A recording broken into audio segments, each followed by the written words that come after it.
Hi guys, कैसे हैं आप सब। स्वागत करता हूं आप सभी का आपके अपने इस यूट्यूब चैनल पे। आज के टॉपिक एंटी एपिलेप्टिक्स के साथ स्टार्ट कर रहे हैं हम लोग। कैसे ट्रीटमेंट होगा, फिर से मैं बोल रहा हूँ, प्रिवेंशन इसका पूरा नहीं है, ट्रीटमेंट इसका पूरा क्योर नहीं है। हाँ, सीजर्स को हम लोग ठीक कर सकते हैं। तो हम लोग के पिछले क्लास में जो मैंने आपको बताया द मोस्ट इंपॉर्टेंट थिंग्स, क्योंकि मैंने बहुत ही इंपॉर्टेंट चीज़ मैंने पिछली क्लास में बताई थी गाइस, और ये भी इम्पोर्टेंट है और ये भी बहुत सरल है गाइस। जी हाँ, इसका मैकेनिज्म एक्शन बहुत ही सरल है, कोई पॉइंट नहीं छोड़ूंगा। एक बात मैं आपसे बस डिस्कस करना चाहता हूँ कि क्लासिफिकेशन ऑफ एंटी एपिलेप्टिक्स में आप कभी कहीं से कुछ उठाते हो, कभी कहीं से कुछ उठाते हो, कहीं मैकेनिज्म एक्शन कम दे रहा है, कहीं ज़्यादा दे रहा है, कहीं यूज जाके दूसरी जगह पढ़ना पड़ रहा है, कहीं एडवर्स इफेक्ट का नहीं पढ़ना पड़ रहा है। तो बहुत ही ज़्यादा झमेला है। इसी झमेले को तो सही करने के लिए ये प्लेटफॉर्म बना है। इसी चैनल के थ्रू आपको मैं ये सारी चीज़ों को कंक्लूड करके आपके सामने लाऊंगा। जी हाँ, सिर्फ ये वीडियो और आपका पूरा का पूरा कॉन्सेप्ट क्लियर, पूरा का पूरा जो आपका एक कलेक्शन होता है ना स्टडी मटेरियल्स का, वो क्लियर। ठीक है, तो एंटी एपिलेप्टिक्स में सबसे पहले हम क्लासिफिकेशन में जाते हैं और देखते हैं। सबसे पहले कैटेगरी है हेड एंड टॉइंस। इसमें टॉइंस वाली ड्रग आएंगे, जैसे फेनिटोइन, फिर है फेनिट्रायाजीन। एक मिनट गाइस,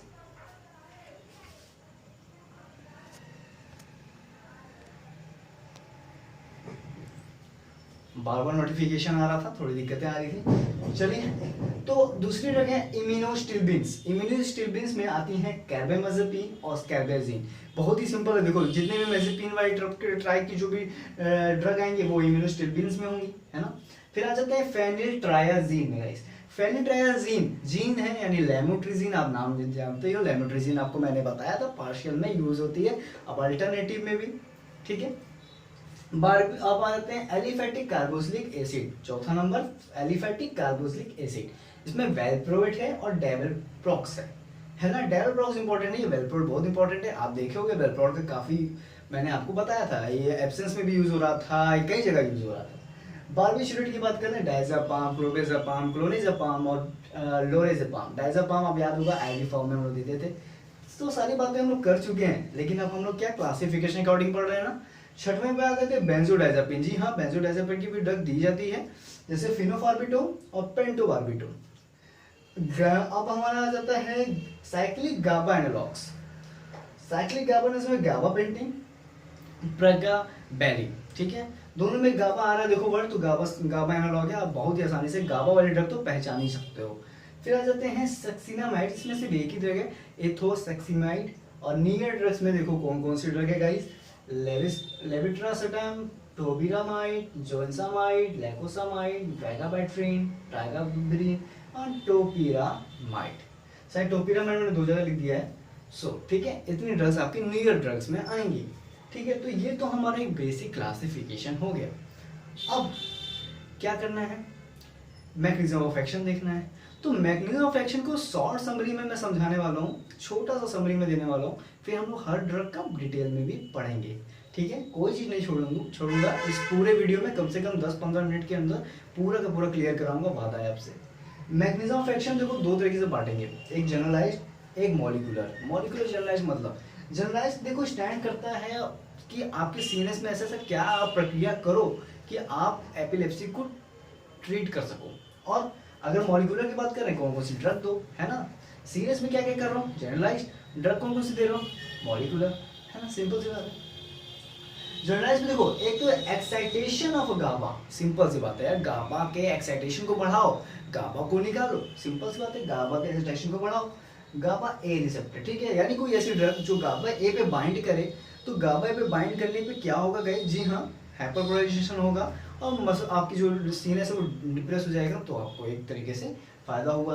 दूसरा है डिक्रीज डिस्चार्ज रेट या रिड्यूस्ड डिस्चार्ज रेट। जी हाँ, आपको पता होगा कि सोडियम के अलावा कैल्शियम भी बहुत इंपॉर्टेंट है गाइस, जो ये काम करता है कि उसके डिस्चार्ज को बढ़ाता है। तो अगर वो ब्लॉक कर दें तो हो सकता है कि आपका ये एपिलेप्सी का ट्रीटमेंट हो जाए।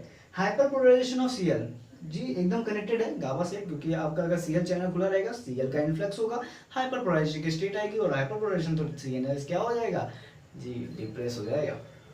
अब आज बात कर लेते, देखिए ये आपका मोटा मोटा समरी था गाइस, ये मोटा मोटा समरी था। अब इन्हीं पे काम करने वाली हमारी ड्रग्स आएंगे। चलते हैं मॉलिक्यूलर्स में, थोड़ा सा एक समरी ले लेते हैं, फिर हम लोग डिटेल पढ़ेंगे। पहले नॉलेज तो हो जाए कि हम लोग को पढ़ना क्या है, फिर हम लोग पढ़ने पे ज़्यादा ध्यान लगा सकते हैं, ये मैंने देखा है ऐसा।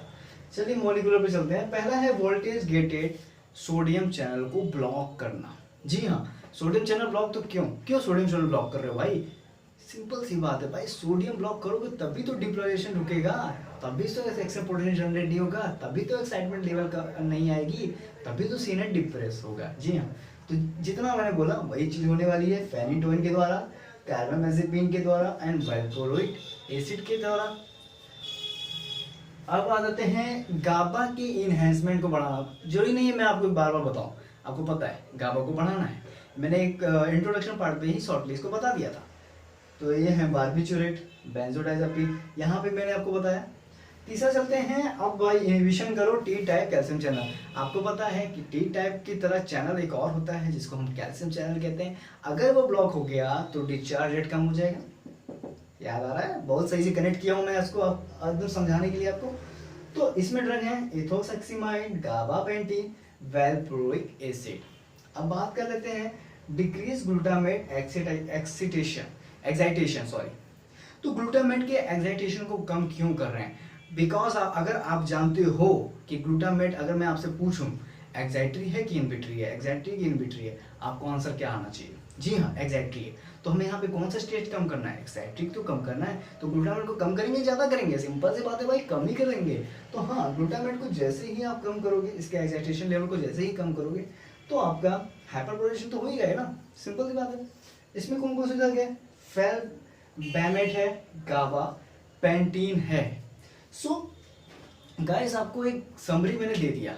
अब इसमें से मैं बारी बारी से सारा क्लासिफिकेशन के द्वारा जितने ड्रग्स हैं सभी के मोड्स ऑफ एक्शन बताने का नीड तो नहीं है, लेकिन हाँ कुछ एडवर्स इफेक्ट हो सकते हैं उस ड्रग के जो इंपॉर्टेंट रोल कर सकते हैं, तो मैं उनको बताऊंगा। लेकिन आपको एक जुगाड़ बता रहा हूँ, इस जुगाड़ को ध्यान से सुनना।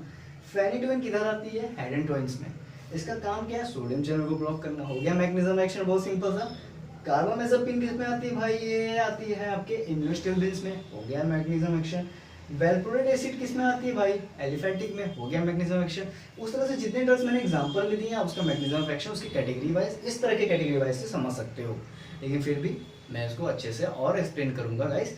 तो ये तो हमारा एक छोटा समरी हो गया, और ये हो गया हमारा डिटेल क्लासिफिकेशन, है ना। मैंने कहा ना कुछ नहीं छोड़ना है, वादा है ना, तो भाई करना ही है।